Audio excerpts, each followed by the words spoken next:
بسم الله والصلاة والسلام على رسول الله. ازيكم يا حبايبي، عاملين ايه؟ انا نجلاء ودي قناتي. لسه اول مرة يشوفني احلى الاكلات مع نجلاء. النهاردة هنعمل مع بعض الزبادي بطريقة سهلة وبسيطة. ومن كيلو لبن هتعملي حوالي 10 كوبايات زبادي. الكوباية دلوقتي احنا عارفين علبة الزبادي بقت بكام، فهنوفر وهنعملها بطريقة نظيفة وسهلة ومش مكلفة وأقل الإمكانيات من غير مكنة الزبادي ولا أي حاجة من دي. والنتيجة زي ما انت شايفاها، أنا عملت 11 كوباية أو 11 طبق زي ما انت شايفة كده، من حوالي كيلو ونص لبن. يعني هما كانوا 2 كيلو، أنا خدت منهم حبة بصراحة، فدول تقريبا يعني كيلو ونص، كيلو وربع كده. وكل اللي هحتاجه معايا لبن، ومعايا علبة زبادي، ومعايا معلقة سكر، بس كده. اول حاجة انا غليت اللبن بتاعي وسبته شوية لحد ما هدي، وبعد كده هلم الوش بتاعه. طب هتلم الوش وهشيله؟ لا، انا هستخدمه، بس هقولك دلوقتي انا بلمه ليه.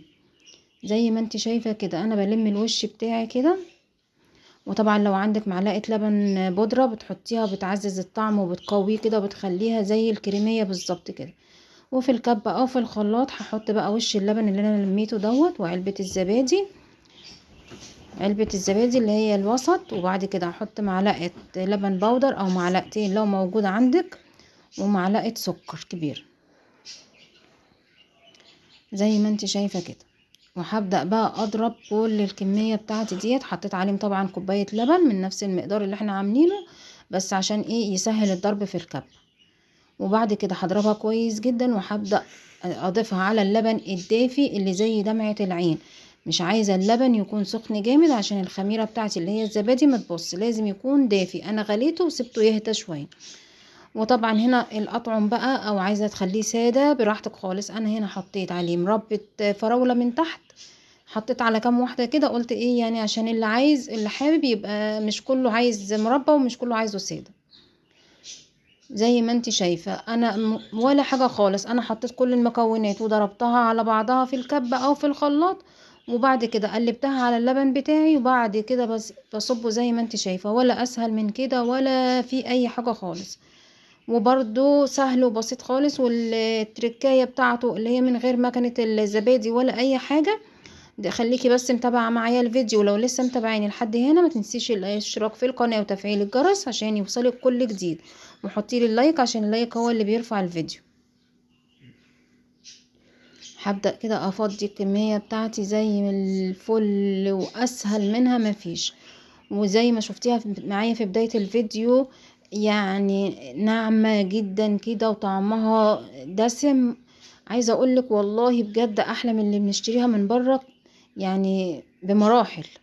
وطبعا هنا انا عملت الست اطباق، وزاد معايا كمية حلوة تانية، عملت منها زي ما قلتلك حوالي 11 طبق وكوباية.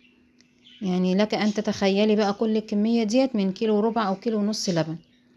هنا بقى التركاية اللي هي بديل المكنة الزبادي. جبت صينية كبيرة كده، وحطيت فيها نص يعني بالظبط كده، بالظبط نص الكمية، نص الكوبايات بتاعتي والطباق. هحط فيها مية سخنة بتغلي، وهو دي بقى الحضانة اللي احنا هنعملها للبن. طبعا انا مدفية الفرن تدفيه 3 دقايق مش اكتر من كده. في الوقت دوت تكوني مولعاه يا دوب 3 دقايق بالظبط وتطفيه. احنا عايزين نهيئ للزبادي بتاعتنا المكان الدافي اللي هو شبه مكنة الزبادي، عشان يبقى يطلع معانا وما يبص مننا. وغطيتها كده بفوطة نظيفة، وحطيتها في الفرن بقى اقولك زي ما دفيته يا دوبك 3 دقايق. هنا انا هعمل معاكم الجبنة اللي هي الكريمية، او الجبنة اللي بالبسطرمة او بالزيتون، او الجبنة اللي احنا بنشتريها دلوقتي سعرها غالي جدا، واحنا عارفين يعني وصلت لكام. فانا هعملها من حاجة بسيطة. وكلنا اليومين دول اكيد عندنا في بيوتنا الجبنة القريش، كلنا جايبينها. فهاخد كده حوالي نص كيلو او ربع كيلو لو انتي بس عايزة تجربيها. وتاخدي ربع كوباية زيت وكوباية لبن ومعلقتين لبن بودرة ورشة ملح. وكمية الجبنة زي ما قلتلك اختيارية. يعني انا هنا هاخد نص كيلو لاني هعمل كذا طعم. انتي بقى ممكن تعملي ربع كيلو، تعمليها كريمية بس كده، او مثلا عندك وحدتين زيتون او فلفل او هريسة الشطة، بتبقى طعمها تحفة. انا عملتها بصراحة بالزيتون، وعملت بهرسة الشطة، وسبت منها حبة كريمية كده. عايزة اقولك ان هي كانت تحفة بجد. بس يعني للأسف بقية الفيديو اتحذف مني او مش لاقيه بصراحة، عمالة ادور عليه وانا بمنتج ما لقيتهوش، تقريبا التليفون فصل مني وانا ما خدتش بالي. فمعلش يعني انا هقولك كل الخطوات اللي هي فاتتنا في التصوير. زي ما قلت لك، انا ضربت هنا كوبايه اللبن مع ربع كوبايه الزيت مع معلقتين اللبن البودر ورشه الملح، ضربتهم كويس جدا لحد ما اتاكدت ان هما كلهم اختلطوا مع بعض. وبعد كده هنزل بالجبنه بتاعتي زي ما قلت لك الكميه اللي انت عايزاها كده، وهبدا اضربها. وطبعا التقل بتاع الخليط معاكي على حسب ما انت شايفاه، تزودي اللبن او تزودي جبنه براحتك، يعني على حسب ما انت عايزه. وادي كده بصي، بعد ما ضربتها كويس جدا وتأكدت ان هي اتطحنت كويس جدا مع بعضها، هتبقى عندك زي الكريمية الجبنة اللي احنا بنشتريها، اللي هي السائل اللي زي القشطة كده. بجد طعمها تحفة. يعني ديت بديل للجبنة التانية، وفي نفس الوقت عشان لو ولادك مش بيحبوا الجبنة القريش، فالجبنة ديت هتبقى بصي طعمها تحفة، ومش هيعرفوا خالص ان هي جبنة قريش ولا اي حاجة. وطبعا لو عايزة تضيفي عليها حتتين جبنة مثلث برضو يعززوا الطعم معاكي. هنا الكوبايات ديت بقى اللي احنا بنشتريها، طبعا احنا عارفين سعرها اهي. هنا كده انا بقى بفصلها كده، وبعد كده هبدأ اخد من الكمية اللي انا عايزاها واعمل منها الاطعمة اللي انا عايزاها، او عايزة تسيبيها لحد هنا. طعمها كان تحفة بجد. ادي كده الشكل اهو بتاعنا، طلعت معايا ما شاء الله كمية حلوة قوي. بصي تحفة تحفة بجد والله، طعمها كريمي مش عايزة اقولك يعني.